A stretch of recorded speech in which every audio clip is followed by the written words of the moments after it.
Hello, good afternoon everybody. Sorry I'm late. Welcome to Flight Past. My name is Simon and we are currently following Napoleon's journey from Elba. I'm just going to... hello, Guy. Good to see you. We are currently in Auxerre. We've been flying up the from France, and I just thought I'd do this section from Auxerre to Paris. Now,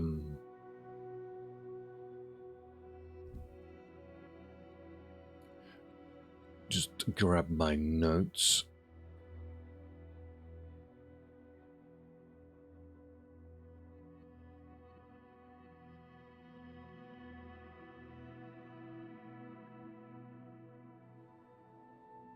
So here we are. This is we're in the Huey, and if we zoom in here, we show our route today. We're going to be beginning in Auxerre.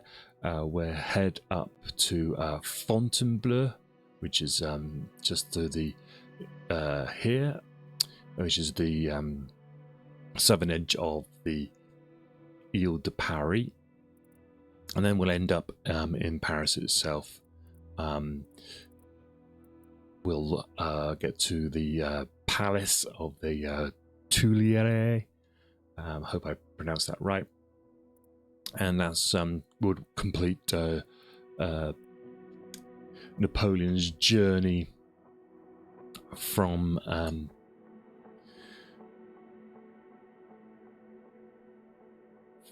Elba. Elba is the little island there with the one on it, and we're going to be finishing here where the number 2 is. So for people who are new to the channel, Flight Past uses Flight Simulator to look at history. We've been following Napoleon's journey from this island here, which is Elba. His palace was where this number 1 is. He also had another little palace here, and you can look at some of the previous streams which we've done. They're on YouTube. Just follow the links in the description. And he set sail from here on the 26th of February 1815 and evaded the Royal Navy and the French Navy, and lands at this bay here. This is the Gulf Juan Bay. Goes to Antibes here. Fails to capture the fort there, and then moves to Caen, which is here, and then travels up this route, which is called the Route Napoleon, into the sort of foothills of the French Alps, to Grasse or Grasse, and then he heads over the mountains to a place called Gap, and eventually ends up in the town of Grenoble. So this is he comes through Ding here and comes down to Gap, and then back over the Col towards Grenoble. And this lake here is very important. This place here, which is called La Fraye. This is where he was approached by the 5th Line Infantry, who eventually came over to him, and he enters into Grenoble. Now, we've done all this in previous episodes. We then looked at his journey to Lyon, which was here, we spoke about Ney's journey to a place called Le Saunier to try to recruit some troops to go and arrest him. There we are, Le Saunier. But Ney's come across to him. He was persuaded to come across, and we then followed Napoleon's journey up to Auxerre, which is in this Bourgogne region, and this is where Ney and Napoleon eventually meet.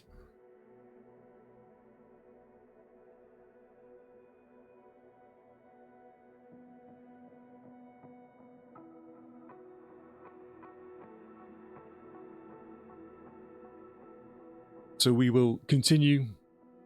Our journey today will be from Auxerre, and we'll head the final part as he heads towards Paris itself, through Fontainebleu, which is here on the Seine, and we'll fly the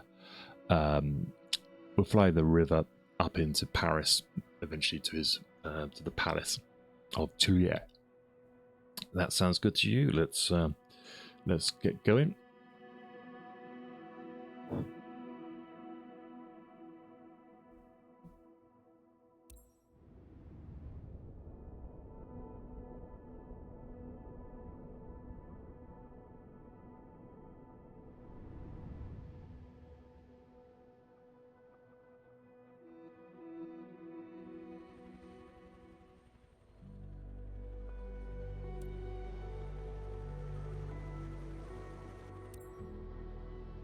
So here we are, we're in the Huey.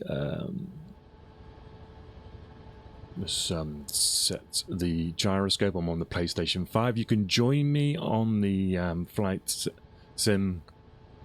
I'm on the European West. And we're going to head north from here.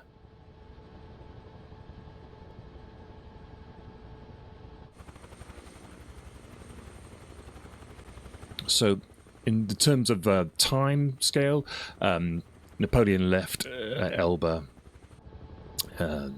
on the 26th of February, arrives on the south coast on the 1st of March, gets to Grenoble by the 6th, and he's in sending out dispatches from Lyon from around about the 16th of March. So we're in that sort of area. He arrives in Paris in on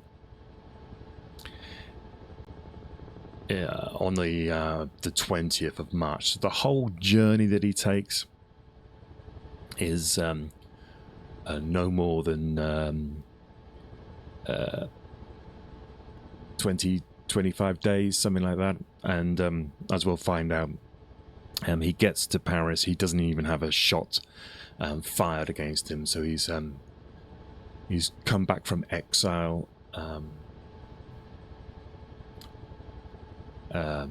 without any bloodshed.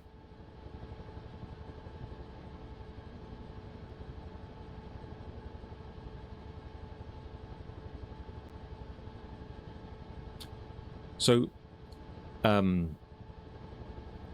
there is a famous poem. I keep mentioning it, but I find it such a good description of a lot of things about this period, and it was produced in April of 1815, and it was something that was posted in a Paris broadsheet anonymously, and it basically says The tiger has broken out of his den. The monster was 3 days at sea. The wretch has landed at Fréjus. The brigand has arrived at Antibes. The invader has reached Grenoble. The general has entered Lyon. Napoleon slept last night at Fontainebleu. The emperor proceeds to the Tuileries today, and his majesty will address his loyal subjects tomorrow. This was posted, as I say, in a broadsheet in April 1815, and it perfectly describes the sort of the mood that is occurring in France at this time. It's a mood of apathy towards the Bourbon monarchy. Wouldn't say it was for the average French citizen. They were hugely excited. They were probably war weary. 25 years of war, but the return of Louis XVIII after the exile of Napoleon in April 1814 showed that he hadn't really learnt much of his lessons. He was dealing with a lot of people who are affected by the transition from a wartime economy to a peacetime economy. There's a lot of soldiers were losing their jobs,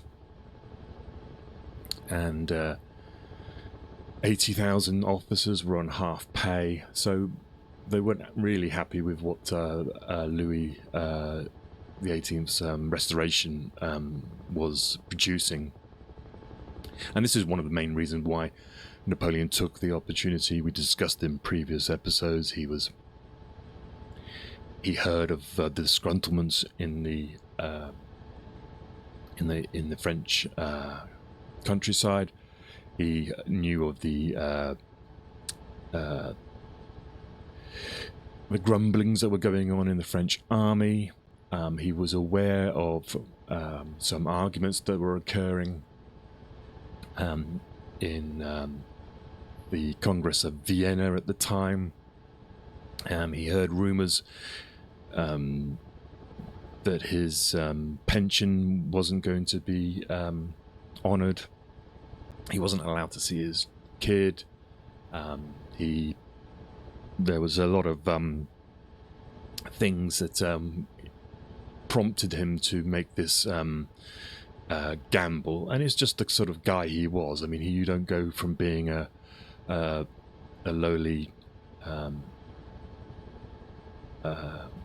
lieutenant of artillery in the French army to emperor without having some get up and go, and he wasn't going to be sitting on Elba for longer than he had to. And we're heading today. We're heading to Fontainebleu, and this is the place where he said goodbye to his old guard. It was around about 1814, about April time, I believe. Anyway, he signs this Treaty of Fontainebleu. This is the one where Ney, Marshal Ney, had encouraged him to abdicate. It kept his titles. Strangely enough, it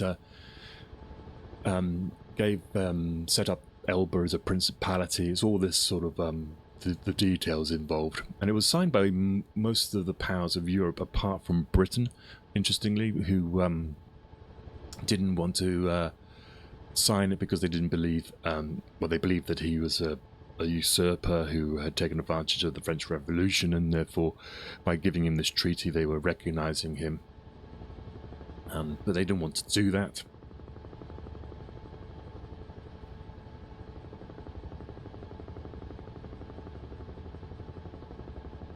So he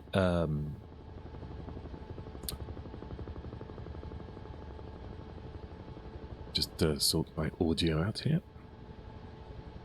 He's fearful of the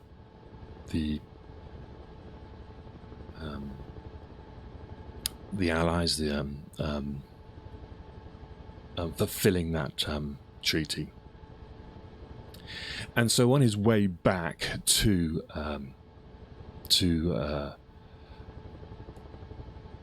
Paris, this is a significant place for him to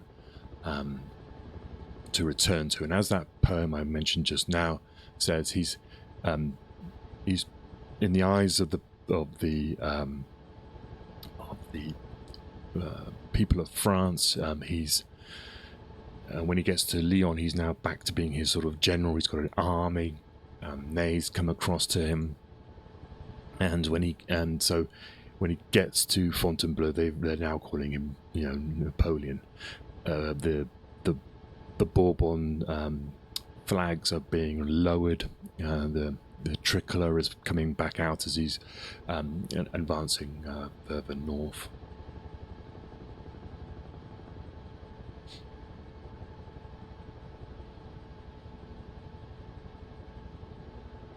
Cool. If you're new to the channel, what I tend to do is I will stream this on Twitch, and then I will upload them onto YouTube later, so you can catch up on all the other stuff that we've done. We've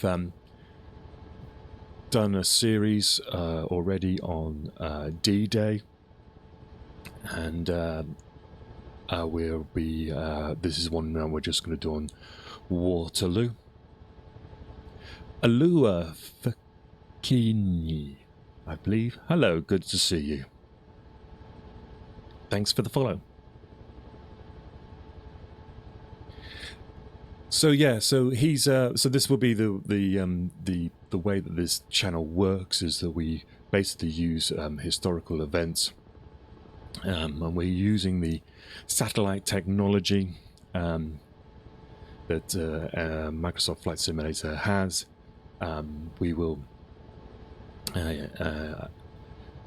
I find it interesting to look at these the topography of areas, look at the distances involved, and lead a discussion basically on history. So if you have any questions, or you think I've said something wrong, I'm not saying I'm not lecturing people and saying that this is right. It's all just a bit of a discussion. I'm a bit of a fan of Waterloo. I'm an amateur history guy. Always been fascinated by this period in history. So it's always a great to get on here and have a look at the actual land itself, being able to see some of these ridges, see some of these the reverse slope thing that Wellington does, and try to put ourselves in their position. And so you can go back and look on YouTube. There's a whole series on D-Day. It's the 24 hours of D-Day, and the build up to it. And we're doing Waterloo today, and there'll be different subjects coming up. We'll just try to mix things up. It won't always be military stuff, but we'll try to give it something to everyone. But what it means is you get to fly over countryside that you don't normally do, and get to see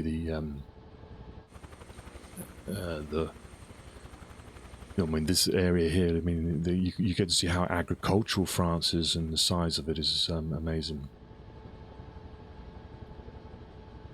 Right.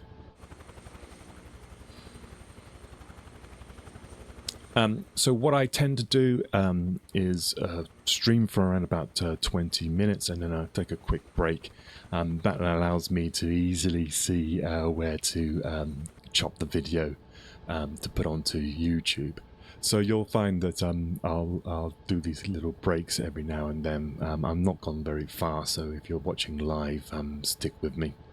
But on that note, then I'll just do a quick break now and get a glass of water. And when we return, for all of those of you on YouTube, we will be continuing our journey to Fontainebleu and having a look at the palace there.